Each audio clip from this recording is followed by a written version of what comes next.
Yeah, so welcome back to the Project Gen X podcast. I am one of your hosts, Alan Smith, along with... I'm the other guy, Big Dave. I didn't surprise you with it that time. Huh? Thank you, I appreciate that. So, in this episode, we are going to be talking about the 1984 movie, The Last Starfighter. Yes. I had not seen this movie. It had been a while for me also. Probably since 85 or 86. It had been a long time. And it was one of those movies that I watched a lot as a kid. Yeah, I did too. I haven't probably seen it since the mid 80s, but I have many, many fond memories. Absolutely. Of this movie. Absolutely. I'll tell you, okay, for those of you that don't know, I'm going to read the IMDb. Which is terrible. Oh, of course it is. And this is just where we're starting. We'll get into it. But video game expert Alex Rogan finds himself transported to another planet after conquering the last Starfighter video game, only to find out it was just a test. He was recruited to join the team of best Starfighters to defend their world from the attack. And they kind of got it there. Okay, we need to pause right here. Okay. IMDb has the worst descriptions of movies ever. I know. It's really, really funny. I don't know who's writing this garbage for them, but if anybody at IMDb is listening, find somebody else to write the descriptions of the movies. They usually will have a couple of them. Like, there's a more... I mean, there's a couple of them. And the thing is they can be submitted by multiple people, apparently. Don't know. You saying their descriptions are like Wikipedia? Something like that. That's terrible. Wow. This next one that's on here basically tells the entire movie. So well, don't do that. That's our job. Yeah, I know, exactly. So, The Last Starfighter, like I said, it was released in 1984. If you remember, we did an episode about 1984 last year. Yes. That, I mean, just the sheer volume of movies that was released that year that are still... in the social consciousness now. It is just amazing. Of course, last episode we talked about Red Dawn, but The Last Starfighter was released on, let me find it here. Come on. Yeah, July 13th, 1984. There you go. It had a budget. It was supposed to have been a summer blockbuster. It had a budget of $15 million, which is a lot of money in 1984. And it didn't really do so well. Opening weekend, it did $6 million domestic, and it did a gross of $28 million. So it made money. Just not. It wasn't as big of a blockbuster as they thought it was going to be. Not in the slide. I mean, of course, this is after Ghostbusters had been released by this point. Gremlins had been released by this point. Yeah. So it's kind of one of those and this was just not living up to those other ones. It just didn't quite make the summer blockbuster. No, it didn't. And criteria. We'll get into whether about sequels because there is actually some interesting updates on that. I know they made a second one. They did not. They didn't? I thought they did. They talked about it. Amazon was talking about doing a Last Starfighter TV series. Okay. A couple of years ago, and then it just... But there actually is some update about a second Last Starfighter movie, a sequel. I know, and I'm not a big fan of that type of stuff. I mean, we can go down the line of sequels to movies that are 25 years old plus that turned out really bad. Don't mess with my childhood, please. But this... Well, I ended up watching this movie again earlier this week. I watched it 2 nights ago. Kind of refresh my memory. Right. And I'm glad I did because I forgot a lot of what was going on in the movie. And I remember I always loved this movie as a kid. Mm-hmm. I remembered it was kind of a warm, fuzzy, very familiar feeling. And I realized it early on when watching because the music is very Star Wars-esque. Oh, my God. I mean, the I noticed right off, like in the opening credits. Oh yeah, like the theme, like the score. Yeah, I'm like, okay, that was lifted from Indiana Jones, or that was lifted from Raiders of the Lost Ark. Okay, that was lifted from Star Wars. That was lifted. I mean, it was just like, wow. Yeah, I mean, the reason it feels so comfortable and so familiar is because the music themes. I agree. Are lifted directly from movies that I already love. I noticed that too when I was watching. I was like there was one part of it, and I was like, "That's the Jawa theme." Yeah, that's as close to the Jawa theme as you get without it actually being the Jawa theme. I know it was. It really did lift a lot from other movies. Yeah.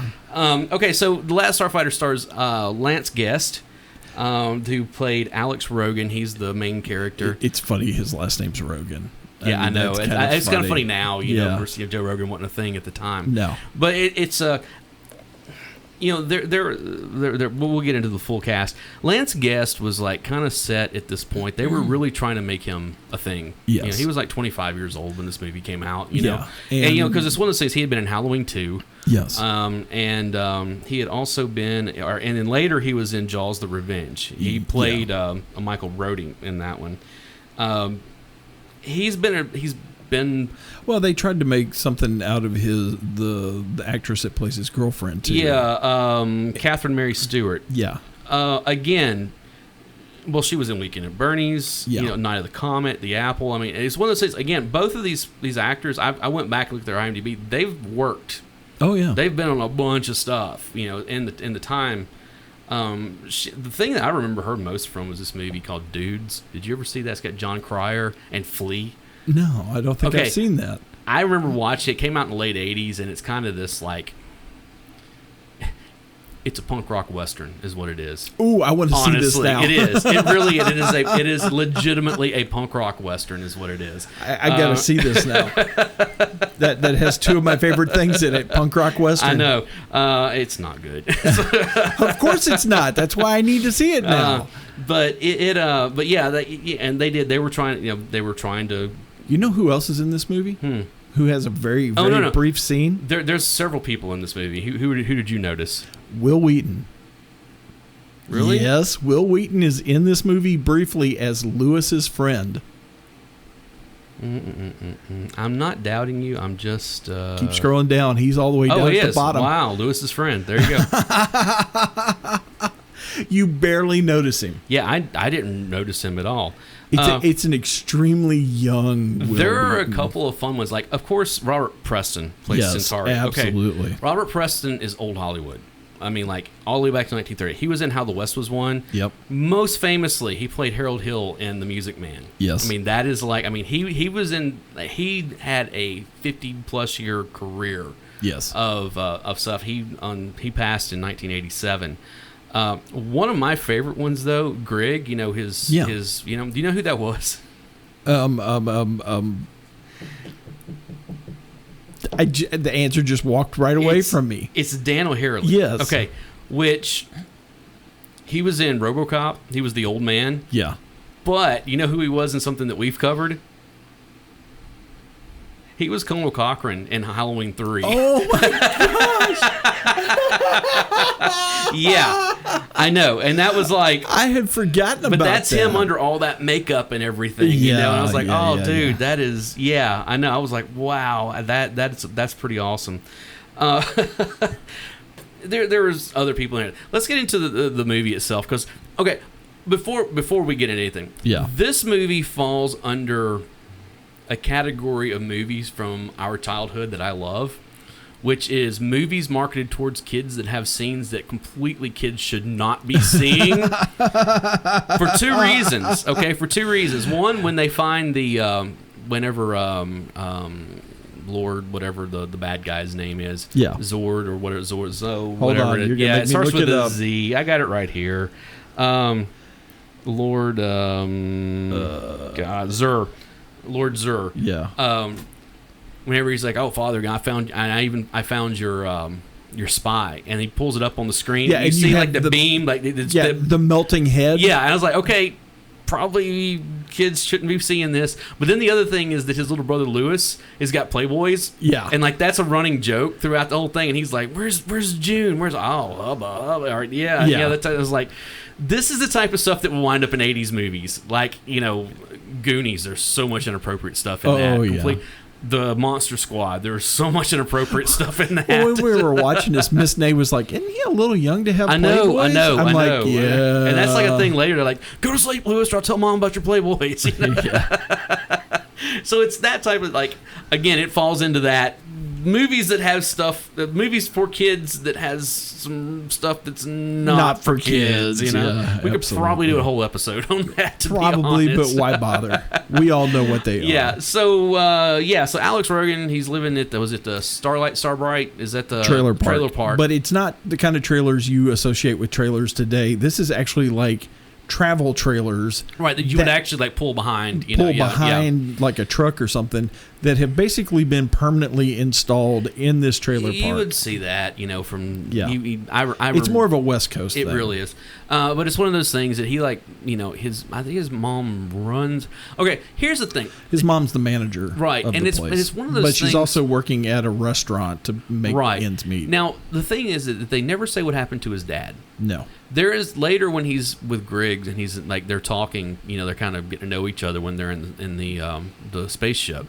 He shows a picture. He's like, yeah, this is my mom and dad, and this is my little brother, and this is, and it's one of those things that he never says what happens to his dad. Like, we never hear what happens to his dad. I'm going to assume his dad died or something because the picture looks fairly recent that they have because, it's all of them, whatever. So I wonder if there was some stuff left on the cutting room floor about the dad, Possibly. whatever.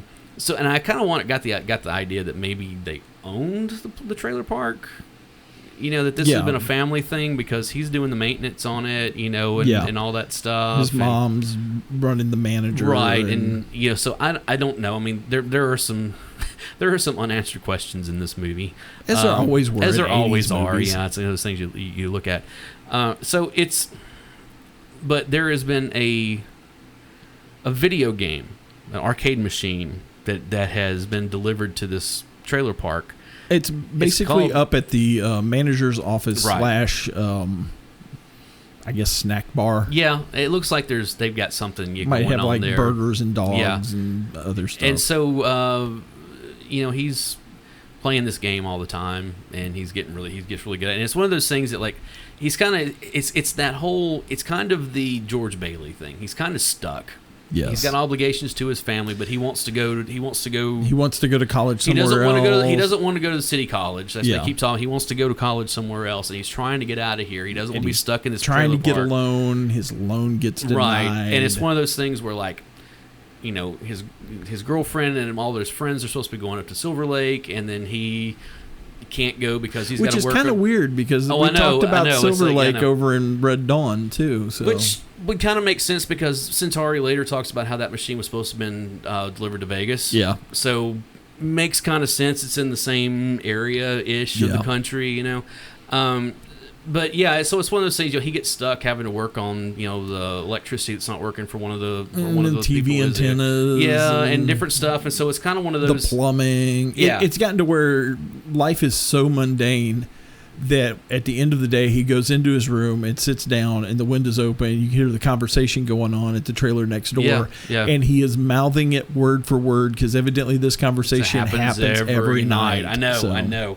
and and it's so funny, watch it again. Had not seen this movie in 30 plus years.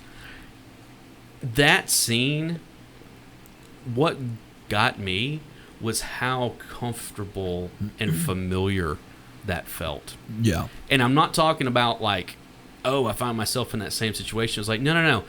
The way that they framed this reminded me so much of a lot of movies I saw at this time, and kind of the way that they depicted the world outside of where I lived. Yeah. Type stuff. And it was oh, this makes perfect sense. So weird. It was I got all the nostalgia feels watching this movie. Oh yeah. And I was not expecting it at all, because I was I remember kind of writing this movie off a long time ago because, let's be honest, the special effects are terrible in this movie. Well, here's the thing. The special effects in this movie look like a video game. I mean, it looked like a video game because at the time, they were the cutting-edge computer graphics. Still look terrible, though. And they're not, but they're not as good as Tron, which came out 2 years prior to this. Yeah, you know? I know. And that's, maybe it was budget constraints. I don't know. But I mean, it looks like a video game from that time. Right. Oh, no, absolutely. Which very much lent to the movie. Exactly. And the funny thing about it is because they have this arcade machine, you know, because there was never a Last Starfighter video game. Well, there's a story behind that, and we'll get into that. They were supposed to be one. There was supposed to be one, but they never... Atari was in the middle of developing it. Mm-hmm. It was based off of the Empire Strikes Back and the Star Wars, and there was another one, the Vector Shooter games. It was based off of those. Probably Zaxxon was probably one of them. Maybe. Yeah. And they had even gone to Motorola and had Motorola develop a new chip for this. Okay. They were completely rebuilding this machine, and the graphics were actually going to be better than Empire Strikes Back and Star Wars because the polygons in Star Wars it was basically just a big triangle. Well, it was a vector matrix. You know, Matrix is all it was. I love that game. I love that Star Wars game. Anyway, the Motorola chip was actually going to let them fill it in and make it a solid object. Oh, nice. For a change. Rather than okay. And it was going to be faster and sleeker because of that Motorola chip, and they had it. And the development of the thing, it was going to be about $10,000 per arcade game. Yeah, that would never make its money back. Which was going to be a little expensive for the arcade owners. And this movie was not doing as well in the theaters as they wanted it to be. And the fact this was also after the video game crash of '83. So yeah. So with the game 75% completed, they scrapped the whole thing. Oh, wow. I knew that there was a game that was supposed to go along with this, and then it never happened. The other part of that is they were also supposed to be releasing an 8-bit version for the Atari 2600. Makes sense. And it got scrapped along with the console game. The crash of '83 because... But what happened is that game got reworked and was actually released as Star Raiders 2 in '86. Okay. So if you want to play a version of what it was supposed to be, Star Raiders 2. Star Raiders 2. Well, see, I had the original Star Raiders. Matter of fact, I have an unopened copy of Star Raiders. Really? Yeah. I found it at a thrift store about 8 or 9 years that's ago. Cool. And it was one of those things where I was like, oh, wow, this is really cool. You know? Yeah. I have another boxed copy of it that is open, you know, for play or whatever. Yeah. But this one is completely unopened, which is really cool. Wow. So. Now, there is a studio called Rogue Synapse that has actually created a faithful remake of the Last Starfighter's laser blasting action. Yeah. And you can download it for free. Oh, there you go. But I figured somebody along the way probably did. But these days wouldn't take anything. Yeah, but you don't have the controllers, yeah. which for me was a big part of it. So okay, so since we're talking about the video game tie-in here, yeah. I was sitting here watching it, and the first thing that came to my mind, and I had thought this before when I remember hearing about Polybius. Yes. You know, the myth of Polybius about this game that was supposed to be some kind of CIA recruitment or whatever. Right. It was kind of like, that's kind of been a thing, like a running thread with video games for a long time of like, oh, maybe there are these games that are put out there that are recruitment. Well, as a kid, you grow up hoping that one of these are tests and you're going to get swept up. And there was a game on the Atari 2600 that I used to play. It was called Beam Rider that I was really, really good at it. Okay. And it's funny because the last time I saw a copy of it, it was actually worth quite a bit of money. And I was like, damn, I wish I still it was an Activision game, you know? Oh, yeah. And it was one of the late Activision games, you know? And I remember playing that game and kind of like, oh, this is kind of like Last Starfighter. What if somebody blah, blah, blah? You know, of course, you're a kid. As you know, kids, you always hope that one of them was a test and you were going to get caught up into some kind of adventure. Exactly. Of course, it never happened. No. So, but which is why we're sitting here doing this. But the thing is that so many movies of the 80s, that was the premise. Yeah, some kid gets caught up in an adventure that, just because they're... Cloak and Dagger. Cloak and Dagger, dude, I love that. We may have to do that movie. I haven't seen it since the 80s. I know. It's got Henry Thomas in it. I remember that, and Dabney Coleman. But yeah, that movie... any of those movies. You know? Again, go back to the Goonies, Adventures in Babysitting. Yes. I mean, just there was always an adventure that was getting ready to happen to kids. Yes. when we were growing up, except for us, it never happened to us. No. And if it did, we'd wind up on like Unsolved Mysteries or on a milk carton or something. You know. Yeah. So, but yeah, the Last Starfighter really, again, before we get into back to the movie, talking about the video game, Lance Guest, that arcade convention I love going to down in Atlanta, the Southern Fried Game Expo. Oh, okay. Yeah. Lance Guest was there 2 years ago.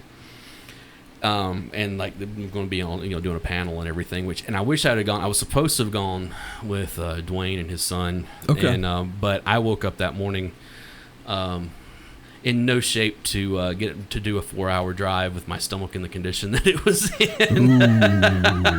I went to bed feeling fine. I woke up that morning. I'm like, 4 hours in a car one way does not sound like a good idea right now. So, but I wish I could have.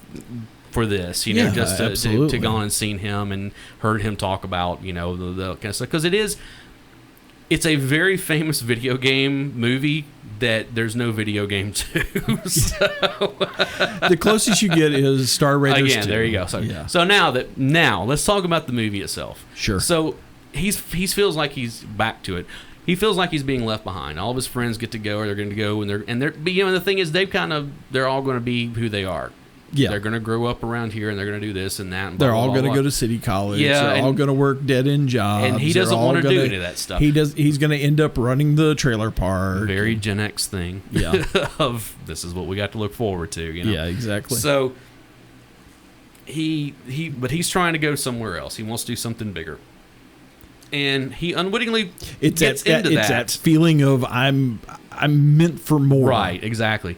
So after he doesn't get to go to the lake and all this kind of stuff, he's playing the game. Well, he's doing really well on the game. Well, he's basically playing the game and not even paying attention because he's so caught up in his own head. Right. His girlfriend shows back up from having been at the lake all day, and he's kind of fighting with her. And so does Otis. Which is the guy that lives right Otis there. Otis is cleaning up the snack bar. Otis is one of the coolest characters in this. And he's kind of cleaning up the snack bar. Right. And he comes out, he's like, hey, you're over 900,000. And it's one of those things where he calls for everybody. Everybody in the trailer park shows up. Right. And he beats the final boss. He scores basically 1 million points.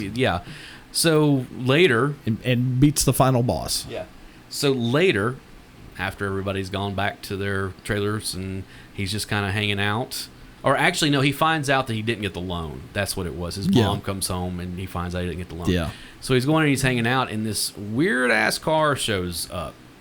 Yep. And the guy, the door opens, and it's one of those cool where like the DeLorean type. Yes, the gull wing. Yeah, and so guy starts talking to him. He's like, "Hey, do you know who beat the high score on that game?" And he's like, "Yeah, it's Alice Rogan. That's me." You're looking at him. Yeah, and he's like, "Hey, you want to get in my car and talk?" And blah blah blah. And he introduces him to his sidekick Beta. Yeah. And he shakes him, and he gets shocked, and he doesn't know what's going on. And then Beta gets out of the car and. That's it. And then all of a sudden the doors close and they take off. This guy has kidnapped. Yeah, and he's telling him all about, he's really doing his best music man of like selling somebody on something that they don't want. Basically is what it is. And that's where we find out, that particular machine was supposed to go to Las Vegas, but instead it wound up here and this is fate, my boy. Yeah, exactly. It's absolutely fate. Exactly. So they head for a dead end. And then my favorite scene is when he goes past the cops. He goes past the cop cars, and he is not going as fast as what they're because the radar is showing him doing 303 miles an hour. But he passed those cops like he was riding a bicycle in that car. I know, and they could have at least sped it up or something to make it look. But they didn't. The cops are asleep in the car, and they're like, "What?" Yeah. But then they're headed towards a tunnel, and they're hitting a dead end, and then all of a sudden they take off. Yeah. And they fly up into space, and he's explaining. And then you also see Centauri, take his face, remove his face. And you see the alien underneath. Right. And so it's kind of like, what's going on here, Yeah. I have to say this. There's really not much of a reaction whatsoever from Alex through all of this. Well, he's kind of in shock. There's a little... I get that, but I'm sorry. If you or I either one wound up in that situation... After this last year, at this point, I would just be like, well, in I guess this is... In 1984, yeah, there would have been a big shock. But today is like, well, I guess this is my life now. Yeah, exactly. So, so he gets taken and come to find out that he's been recruited for this Starfighter. They're trying to get the best of the best in the universe, and it's for the Starfighter program. Exactly, and come to find out Zur has betrayed his father, and they're going to command, and they're going to break down the great barrier, and that's keeping the bad guys at bay, and it's one of those things that Alex is just like, I don't want to, this is not for me. I don't want to do this. He meets Grigg, and he's like, take me home. So Centauri has to take him back home. Grigg figures out that he's been hornsnoggled. And absolutely. Kidnapped. And it's like, well, he's not even, Earth isn't even a formal member of this. Right. And he basically has him take him home. And Centauri's like, but if we fail here, then it's going to be in danger. It's kind of like that whole, because he's getting paid to bring these recruits in, is what it is, and because Alex has him take him home, he's not around when the command base gets destroyed. Right. By asteroid bombs. Yeah. By Zur. Yeah. Meteor bombs. Yeah. Meteor bombs. That's what it is. By Zur. Hey, all right. When he first gets there, okay, and the car door opens and they do that pan up. Yeah. And it's the woman, the alien or whatever. The only thing I was thinking of whenever they get, because it'd been forever since I'd seen this movie. Okay. Yeah. And I'm like, oh yeah, I remember there was a woman, blah blah blah, and it gets up and it shows her, and with that hair and everything. That hair and that bald head. The only thing I thought of was Lobot from The Empire Strikes Back, and I was like, oh, it's a female Lobot. This is. and coincidentally, that's actually where the Jawa themed music. Yeah, I know, and of course, this is a few years after that. So this was even after Return of the Jedi. Yeah. So yeah, but it's kind of one of those things. That the base gets destroyed. At least most of it gets destroyed. Yeah. So it's one of those things that they discover that not all of them are dead. Zur does, and so they send an assassin to Earth. Who gets there find out very quickly that Alex is the last Starfighter. Right, and so they send this, which gets there very quickly, considering they get around a lot of places very quickly. Oh yeah. In this. So, anyways, it's one of those things where he comes by. It's one of those things that that's when he finds out that Beta is a robot. Is a robot that basically, when they shook hands, he imprinted on him, and so he's trying to be, the best Alex that he can be, but he doesn't understand everything on Earth, and he's made his girlfriend mad because she stuck her tongue in his ear, and he said something about not understanding her strange sexual urges or something. And she's mad at him now, and it's really there's some comedy with all this. Yeah, but ultimately he gets attacked. He goes back up to the game, and he gets attacked. Yes, and then he also called for Centauri because he had a way, because he was trying to get Beta out of there. And so Centauri comes back just in time, but Centauri gets shot in the meantime, like during this by the assassin. Yeah, by the assassin. And so it's one of those things that they go back and you're like, look, you're the last one. They're going to come, and they're going to keep coming until you're dead, and everything here is wiped off. So he decides to go back to Star Command. I guess it's called Star Command. I don't know. It's the best thing I can come up with. Yeah, at this it point. Sounds good. And so, but Centauri dies. Yeah. And like as they get there, it's one of those things that he really was hurt a lot more than he was letting on, and that's when he finds out that he's the last one, and all this kind of stuff. And Grigg basically takes him under his wing, right? Decides to become his own personal navigator, right, and takes him to the last remaining ship, which just happens to be a prototype. Exactly. So with an extra gun and more power, and all the stuff. So extra armor. They go off and save the day with this. What was it called? What was the big weapon they use at the end of it? I don't remember at this point. What was it called? I don't remember what it was now. But yeah, it was something like, that Grigg had come up with. It was a prototype, It was like, but they got to be in certain range and all this kind of stuff. So they save the day, but Zur gets away, which was setting up for a sequel, type stuff. Everybody else died because it was a different race of aliens that he was working with. But they all were killed, and then Zur got away in an escape pod. Yeah, and then, yay, we won and all that kind of stuff. So he goes back to Earth. In the meantime, Beta dies, because it's one of those things that this other assassin they comes send for another him. assassin because they don't know that they've swapped them out. Right, and so it's one of those things that he's trying to. He basically sacrifices himself to save the girlfriend. To save everybody. Yeah, to save everybody. Because this assassin is going to send back that the last Starfighter is on Earth.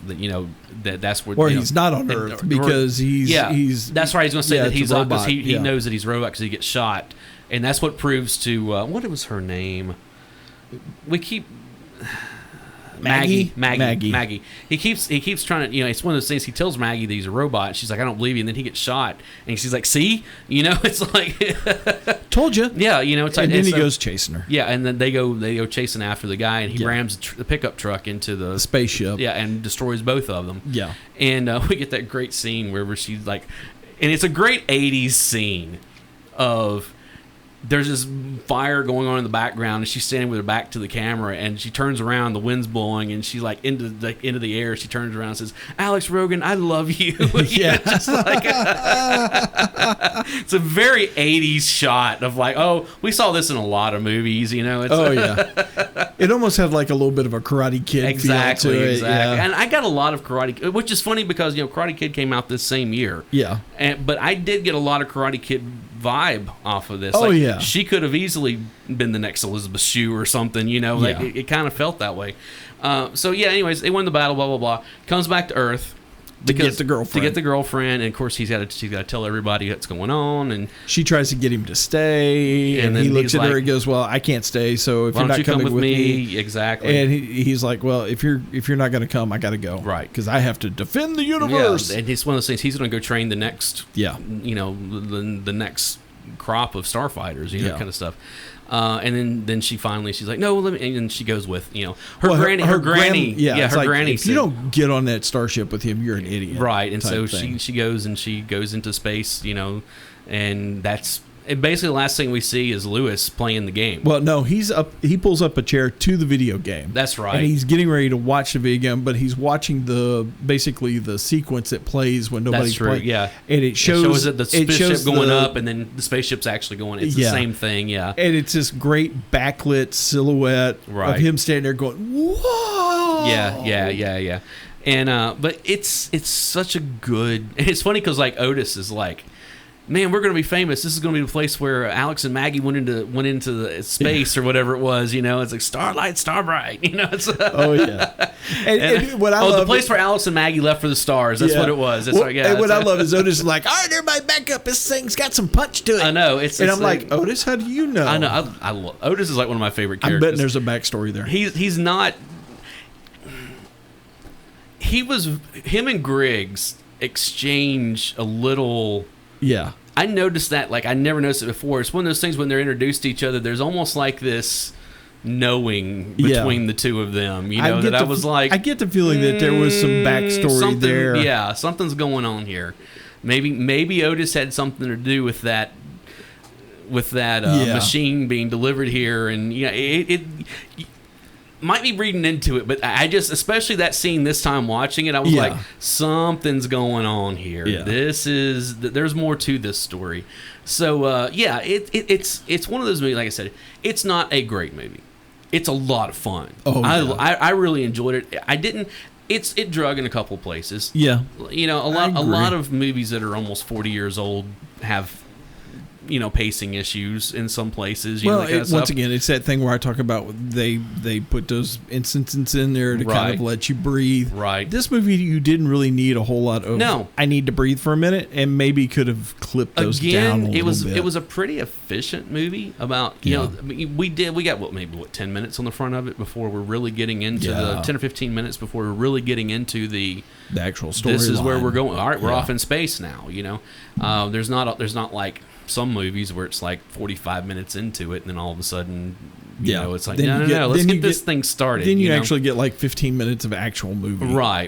And it's like, no, they got this thing started and it was one of those things. They were pretty good, like with the whole with the beta thing. They filled in some like, well, if he's gone, how they they had that set up rather than, well, where's Alex? We haven't seen Alex in for whatever. And so that I felt like I said, it was a very efficient movie. hour and 40 minutes, somewhere in there. Yeah, I think it was. That. Like I said, graphic, special effects aside. Well, they were of the time. They were of the time, and you always have to remember that. They were very of the time. And, but, again, didn't have the pacing issues that Tron has, which I think is a better movie, but it does. Tron has a serious pacing issue. And you kill me with this because I have such a childhood love of that movie. I'm the same way too, but it's like every time I go back and rewatch it, I'm like, oh yeah, this middle part is really long and boring. Yeah. Just like the solar sail, the sail, what do they call it? The solar. Which Tron are you talking about? The first one. It's in both of them. Where he's sailing across. The solar winds or whatever it is. Yeah, something like that. That goes on entirely too long. But again, very much of its time. Yeah. Again, video games. And honestly, that movie was built specifically to sell the video game. And also, they were setting up for a sequel. Okay, so what I was saying... I love Legacy. I know, we won't get into that again.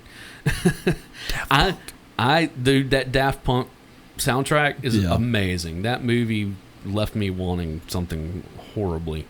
I had such high hopes for that movie, and it just did not deliver. I enjoyed it. I thought it was a fairly decent movie. I actually watched Tron and Tron Legacy back to back now. Okay, this, as we're recording now, 5 days ago. Okay. There was an article on TV Overmind. Okay. That there's a Last Starfighter 2 concept trailer, which I didn't know about. I have to watch this. Okay. Maybe.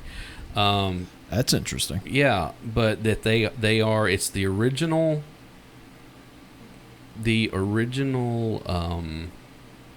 Writer is back on this, and they also have Lance Guest really back. That might actually have some possibility then. Where was it? I just saw it. If you've got the original writer and... It says, together with original screenwriter Jonathan Betul, Gary Whitta has been working on a sequel to The Last Starfighter for a number of years. I thought that was a Nick Castle. He directed it. Nick Castle directed it. Okay. Yeah. It was but not, he didn't write it though. It was Jonathan Betul.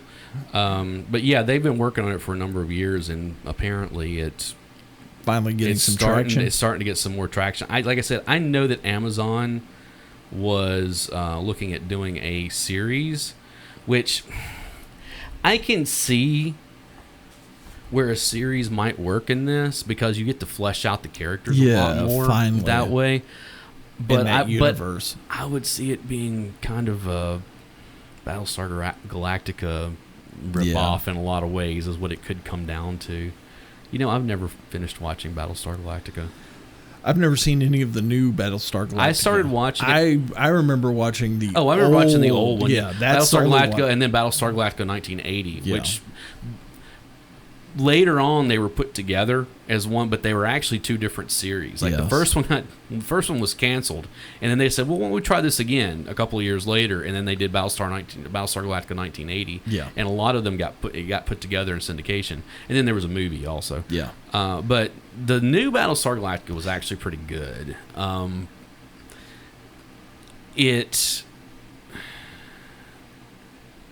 When it was on the air, it got, especially in the geek community, it was huge. Mm-hmm.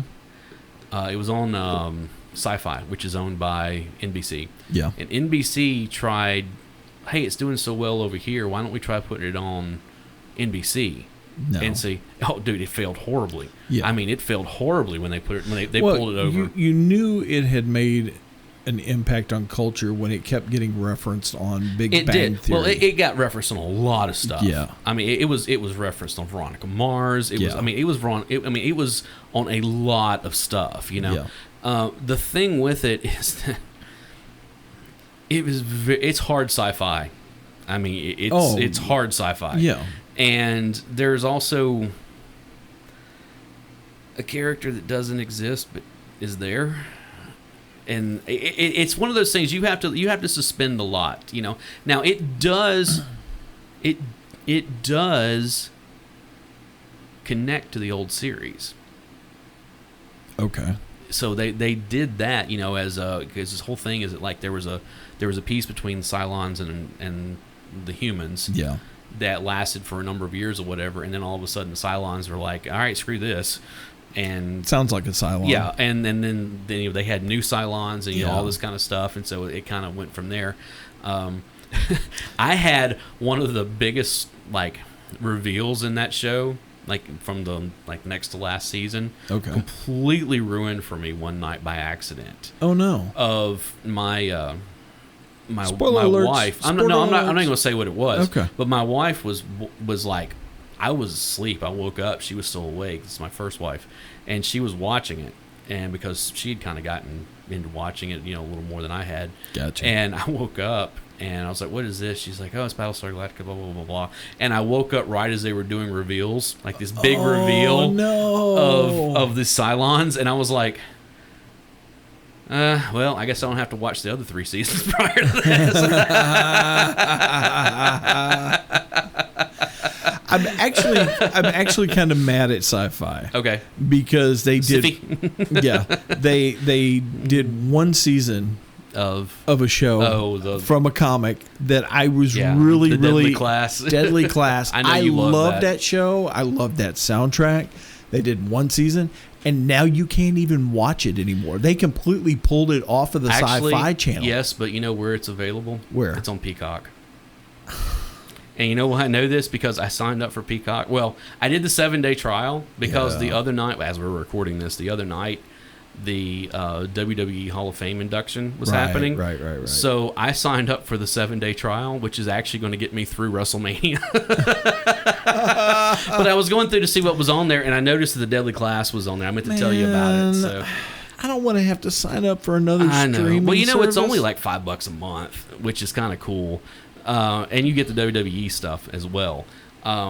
I was hoping they would release it to Blu-ray or something to where I could just buy the one season. I'm sure they probably do. I mean, they released most of that stuff to DVD. I wish they would have continued with that show, though, because I loved that show. It just didn't find its audience, I guess. I mean, it... Hi, I'm sitting right here. I know, but I know.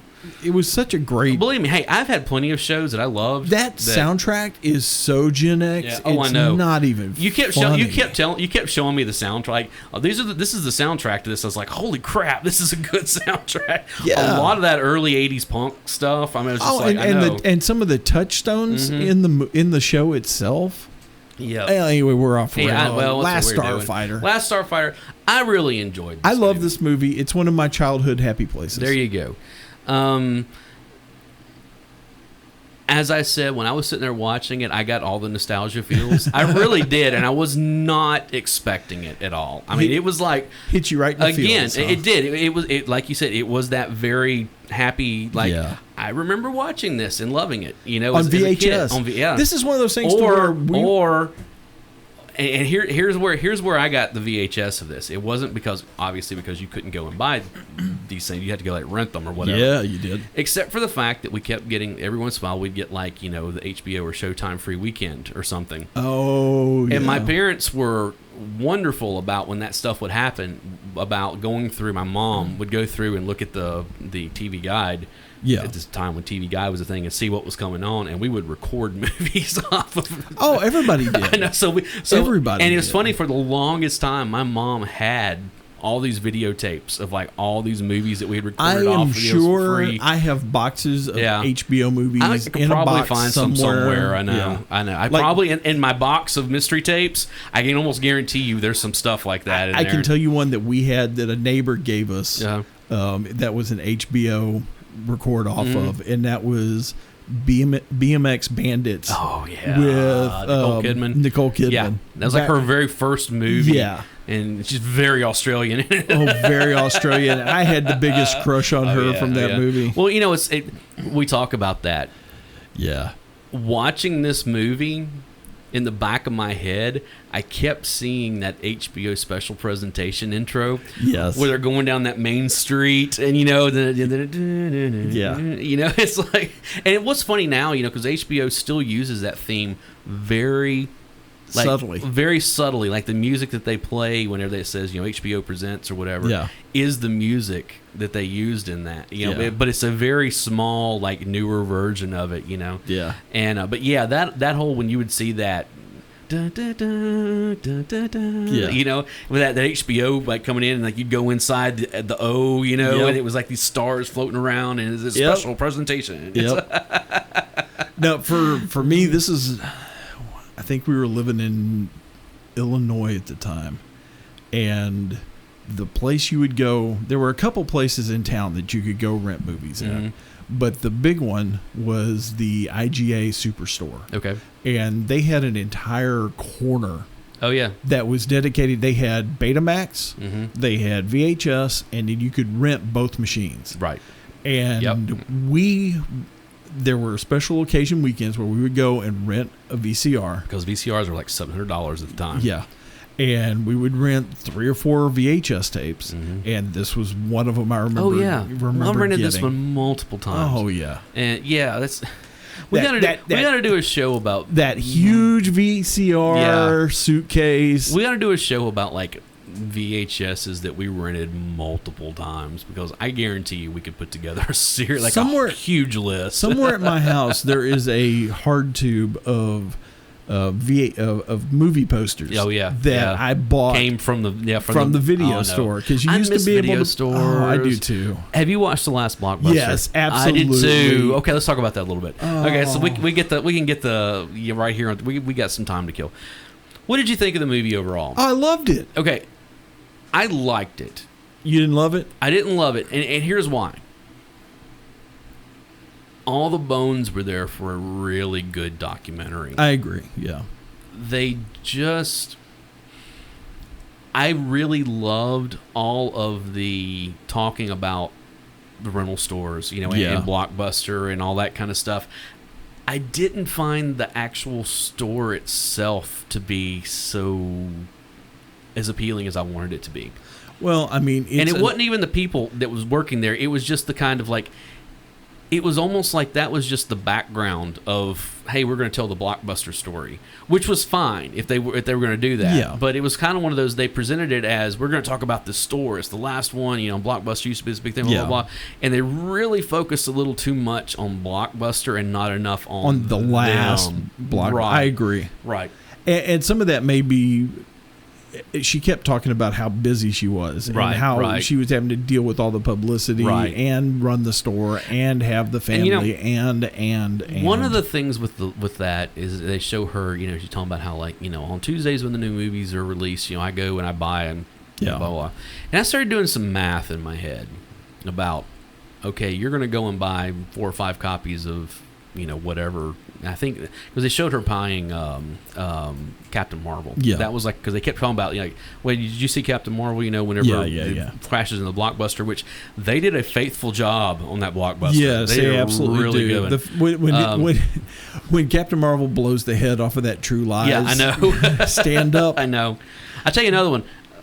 And it's not even a recreation, because it was actually a thing at the time. I was telling you that, like, I was watching Fight Club again. Yeah. And whenever he sends them out with their homework, and one of the things is they're going in and they're erasing the tapes at Blockbuster. Yeah. And I'm like, okay, that's pretty awesome. Yeah.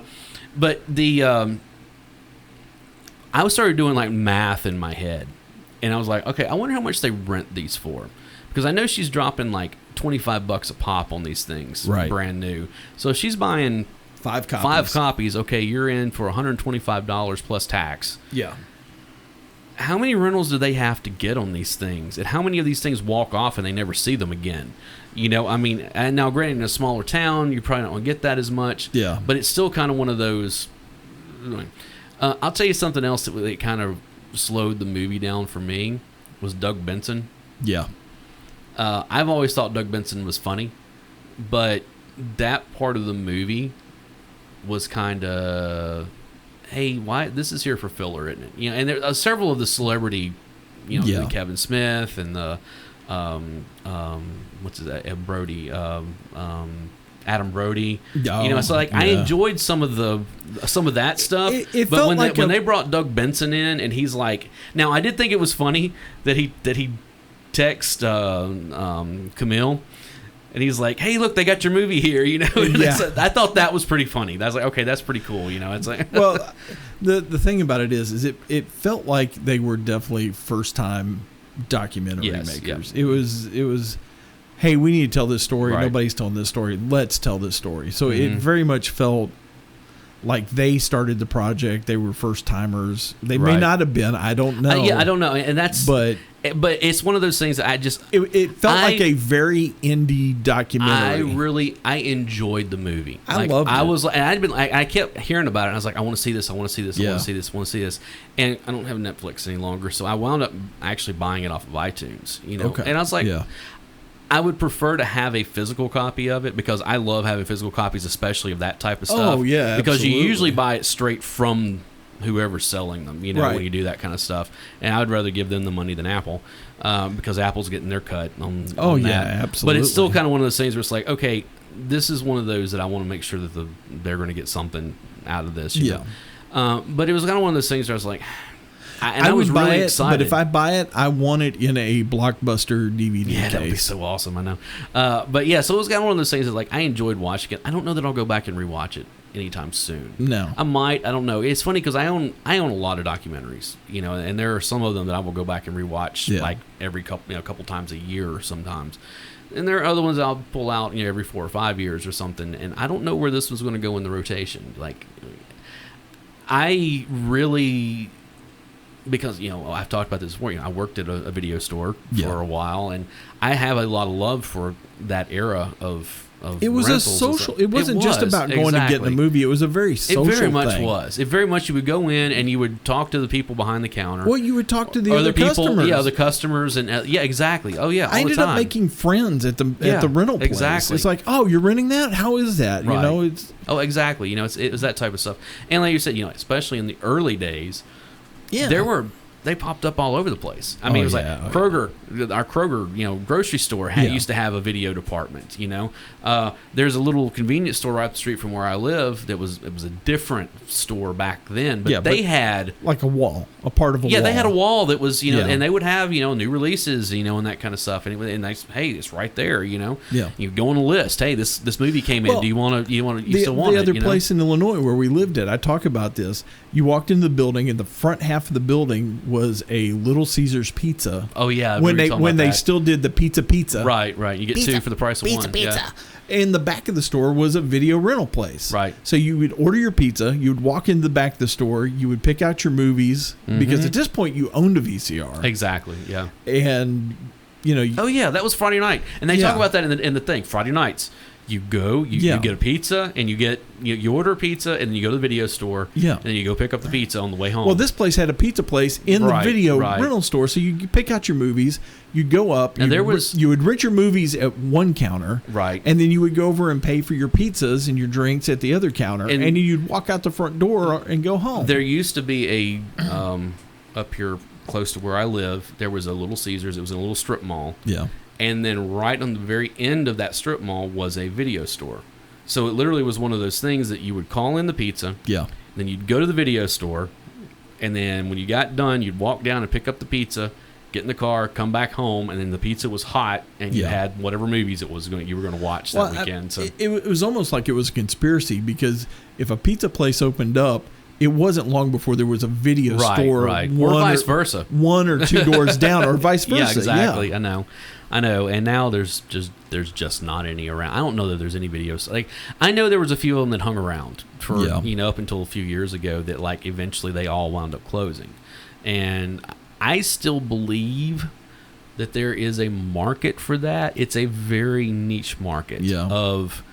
It's probably some millennial hipsters or something that would go and do this, but in the right neighborhood. You know what? I would go to a rental place. I would too, because sometimes there are movies that I would like to see, older movies that are not available on anything streaming, right? And that kind of stuff. And it would be nice to go and be able to rent those for I guess I by de facto, I have started becoming a hipster because I know you're all with the physical media, and you know, and I come and go with it. The thing about it is that I didn't follow that trend. That trend came back over to me. Right.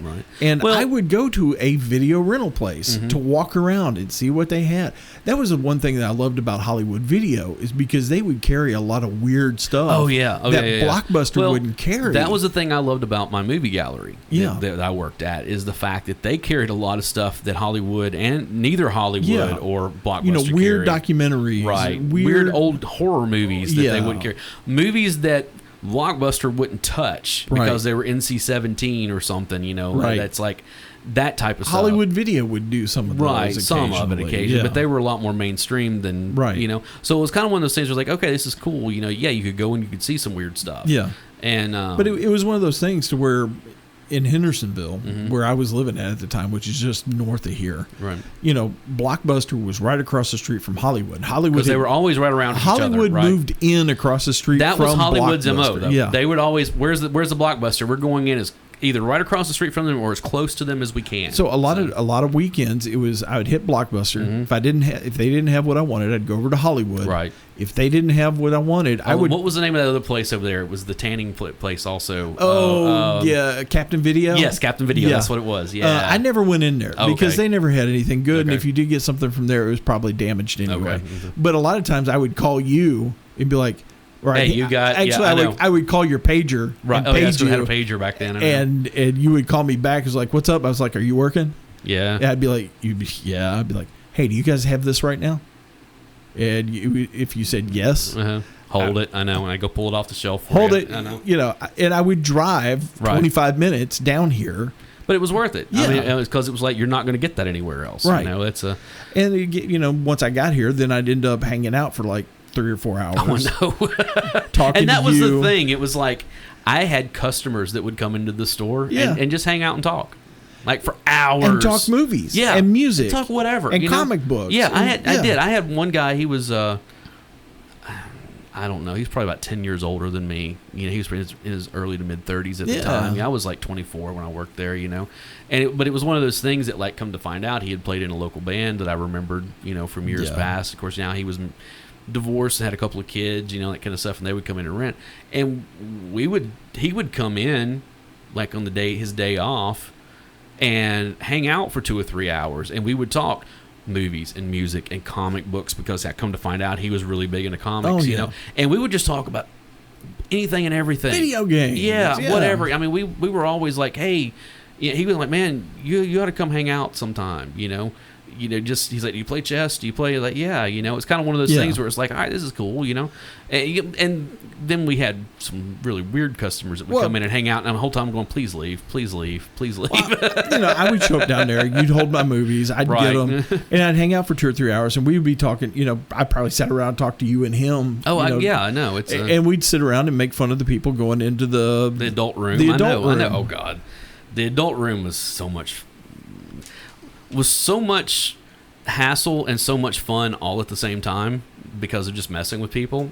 But then it was so much of a hassle because of having to deal with everything that goes with that. We've talked about it on here before. Oh, yeah. I still have stories that will never make this podcast. But I miss the video stores. I miss actual record stores.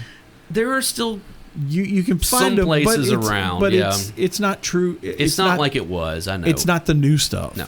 Well, the closest you get to the new stuff is going into that one section in Barnes and Noble now. Well, you know, you got Grimey's here in Nashville. Well, but that's a local independent place, and it's a mix of resale and new. It is, and that's the thing is most quote unquote record stores these days are. Part of their store is a record store. Yeah. Then it's usually, you know, movies and comic books and video games. Well, and it's usually like, it's kind of like which I love, the Great Escape right around here in the corner. Yeah. Which it started off as purely a comic book store back in, you know, years ago. And then they added toys. They added music first. Yeah.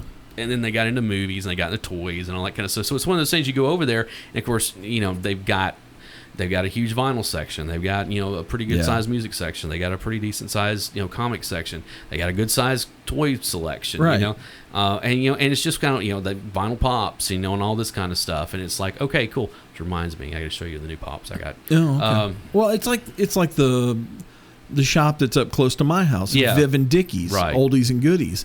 It's, they've got vinyl. They actually have cassettes now. They've got a huge giant cassette wall. I don't know that cassettes are gonna. I know they've been trying to make cassettes come back for a while now, but I'm kind of like. I still have all my tapes and all that. Yeah, I've got a few. I think. They've got clothing. They've got like vintage clothing. Yeah, they got that. Yeah, they've got vintage. Furniture. Basically what. And it's a really cool shop, and they're really cool folks. And sometimes I'd like to go in there and just kind of hang out for a little while. Basically, what it's happened to the with the COVID thing, it's been a while. I know it's been a long time, and they're kind of getting back open on the weekends. Right. Unfortunately, my weekends have been completely eaten up, and I haven't been able to get over there. So the thing with the modern record stores is that they've really become more like the old head shops. Yeah. It's what it does sound to. I mean, it's really and truly, you're missing a few bongs, in the excuse me, tobacco pipes or water pipes. Yeah, whatever. You're missing a few of those type things, in a case near the front. But other than that, they've got all the rest of the stuff that you would have in a head shop back in the day. So, which I don't have a problem with because I used to love going to the Stone Mountain and places like that. Oh, I miss Stone Mountain. Another hit those nostalgia feels again. Yeah. I know. All right, so before we go off into some serious tangents about places that don't exist any longer, guys, thank you so much for listening. You guys have been awesome, and we're going to be back with some more episodes. We don't know what we're doing. Oh, I'm working on something. Oh, no, here we go. Oh, again. I know, but we'll talk about it off mic, though.